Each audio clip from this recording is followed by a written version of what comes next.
Hello, everyone, and welcome to Wake Up Wednesday. I'm your host, Jay, and this is Q&A Coaching Business Question Week. And today I have a really special guest. Her name is Emily Cassel, and she is a life coach and dream weaver. And she is here to ask a question about her coaching business. Did I say your last name right, Emily? Yes, that's right. Awesome.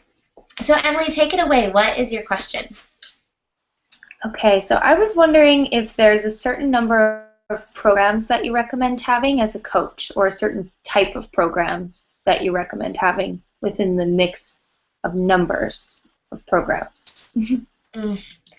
Absolutely. There is such a great question and important question because I actually took down some statistics to tell you about this. So actually, Americans make about 70 different choices a day, which can pretty much give credit to why it feels so complicated sometimes or overwhelming to make a decision, to have choice overload. So there's definitely a number of programs that hits the sweet spot when you're not wanting to overwhelm your prospects and make it easy for them to decide, how they want to work with you. And there's a TED Talk I want to tell you about, Emily. It's by Sheena Iyengar, and I wrote this down. It's Iyengar. And in the TED Talk, she just talks about the statistics of making choices and how to make it really easy in our businesses for our tribes. And she uses a couple of examples that I want to share just to lock in this relationship to decision making so we can have that in mind when we're creating our programs for coaching. And then I'll share with you the 5 sweet spots for programs that I really believe are important to have a coach, and even the timeline as to when those should happen when starting your business moving forward. So I feel like it will cover everything? Yes. Awesome. So the Sheena references a couple things in her TED Talk video, which I hope you guys will watch. And the first is she talks about jam when you walk into a grocery store. And they did a study where they had 6 jams to choose from and 24 jams to choose from. And studies show that 5 times out of 5, people chose, so 100% of the time, people chose to buy more when they looked at the 6 options than they did when they were looking at the 24. So more people actually bought the jam. 100% of the people bought the jam when they were choosing from a selection of 6, versus the ratio where only 3 out of 5 made a purchase and purchased less when they had 24 options, because it was overwhelming. And the other statistics that she shows, or example that she uses, is that it's also great when you're introducing programs to start with easier decisions and then move into complex as you go. And the example that she uses is when you're buying a car online, you're creating a customized car, that they allow you to pick the color, which is like 4 options, and then they allow you to pick the interior, which is like 24 options. And they talk about how if you put the 24 options first, people just opt out and don't make the decisions. They just decide not to do it. Versus when you start with the easier decisions, people are more able to work up to more complex decisions. And what happens is if there's too many choices or it gets confusing, we just decide not to choose because we can't do the math or make the decision quickly in our head. And I think this is a big thing for coaches to know, especially if you're putting your packages online, because you have such a limited amount of time for people to look at the packages, make a decision, and buy. And if they do that thing where they say, I'll come back later, chances are they won't, or they'll bump into something else and you'll miss the opportunity to really engage them in your program or service. So really important just to think about decision making and making it easy for your clients, and also to know that people make easier decisions when they're in categories. So if you do have a few options offering for your coaching businesses and services, then it's great to categorize them and separate them so that people can make easier choices. So starting off with that, I think, is a great place to just acknowledge that less is more when it comes to delivering our programs. And then I want to tell you about the 5 coaching programs and categories that I think help make it easy to scale in your business and to choose a business model that's in line with your life. And I want to start and pause there with that little sentiment for a moment and just say that really the programs that you're offering in the world, the place that I I start and that I hope that you'll take the space to just meditate on and feel into is, what is the life experience that you want to be having? You know, as a life coach, I think we have so many tools and resources to offer, but we also are supposed to be a walking, living, breathing example of living your best life. So your programs and the time that you're spending actually teaching and leading, the hours that you're spending coaching, the way that you're putting yourself out there and working in the world should be decided first. You know, how many hours do you want to spend coaching? How much income do you need in your life to feel spacious and abundant? And with those two things in mind, you create the programs and the price points, knowing how to add the right amount of time of work and play into your life. And so there are 5 coaching program categories, and I want to start with the first one, which is one-on-one coaching. I think that in your first 1 to 6 months of starting your coaching business, your main and only focus for programs should be one-on-one coaching.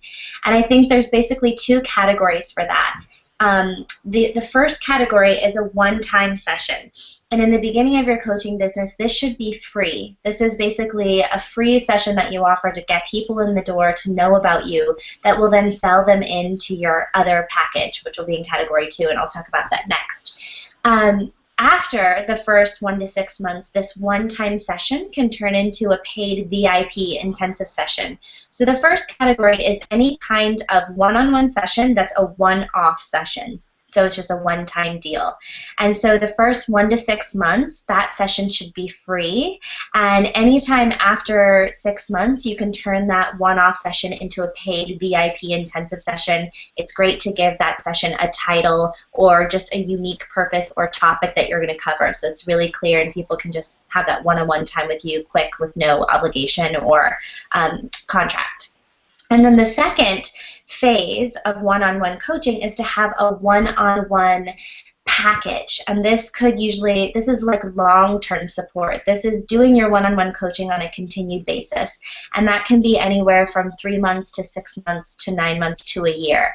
And you can decide on that package. But I would recommend that you only have 2 options when it comes to that length period.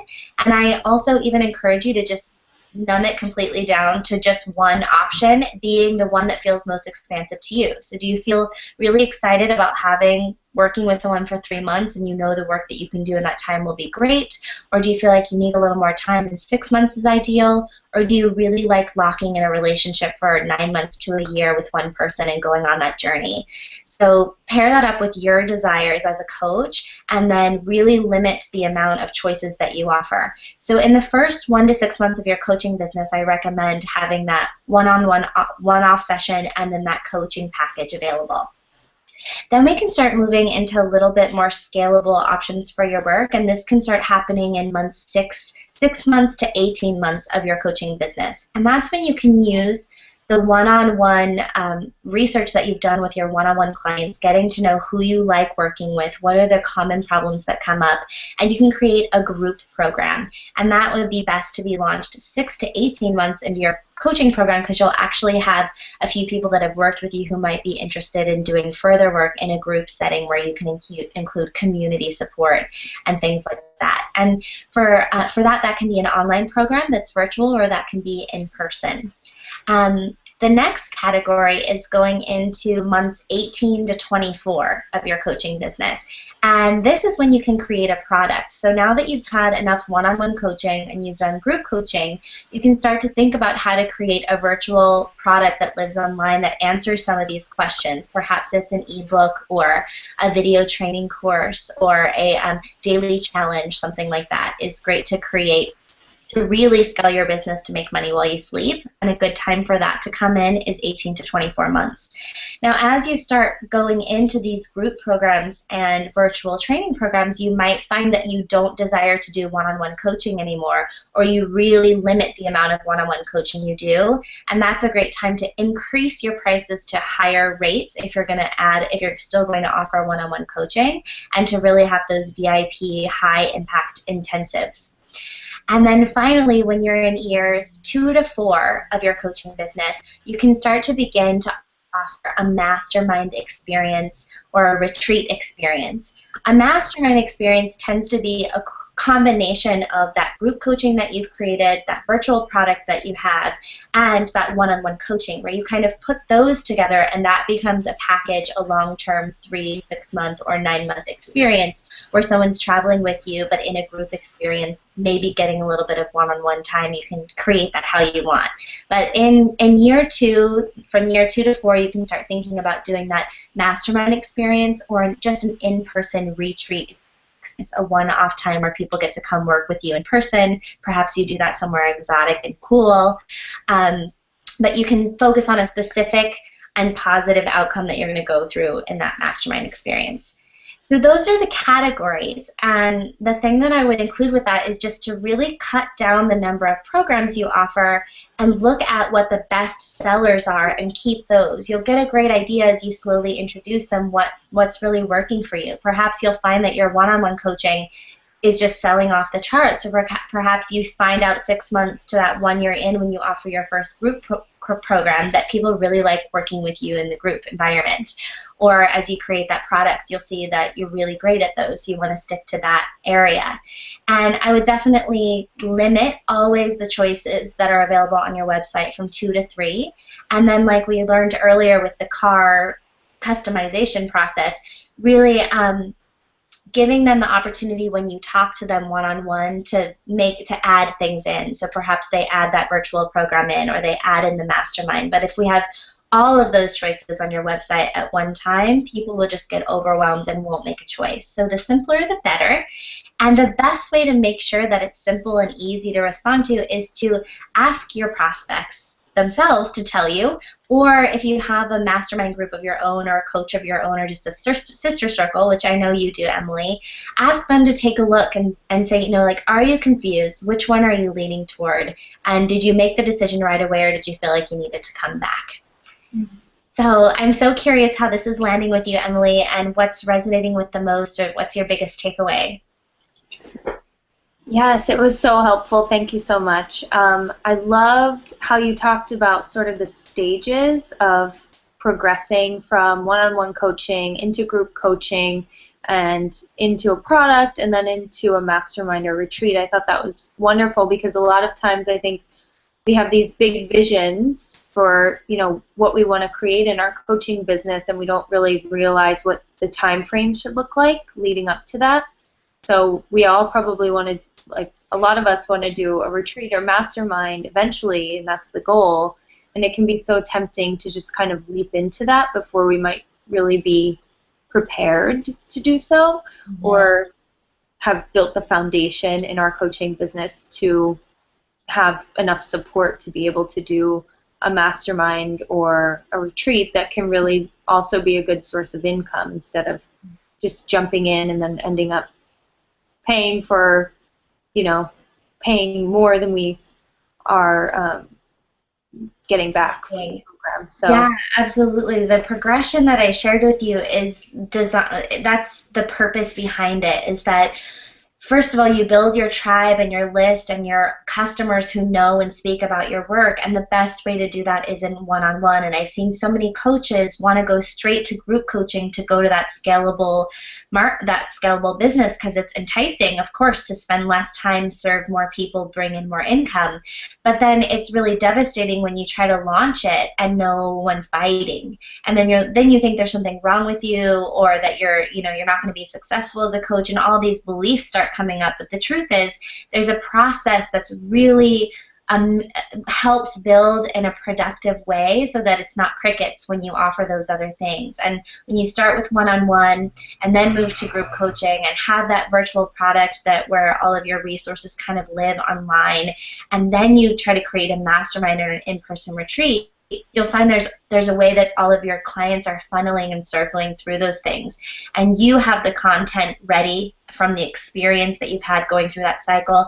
And like you said, you have the income available to afford to put the money up for a retreat or a mastermind, or to create the website after you've started with just bringing that income from the one-on-one coaching.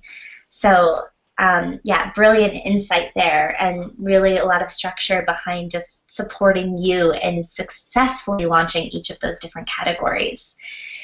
So I'd love to hear from the sisters watching this.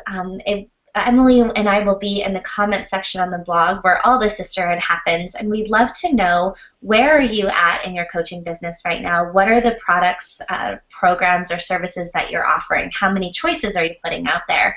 And maybe what we can do is support each other in the comment section with some feedback around if that feels overwhelming, really clear, or what programs we would choose from each other.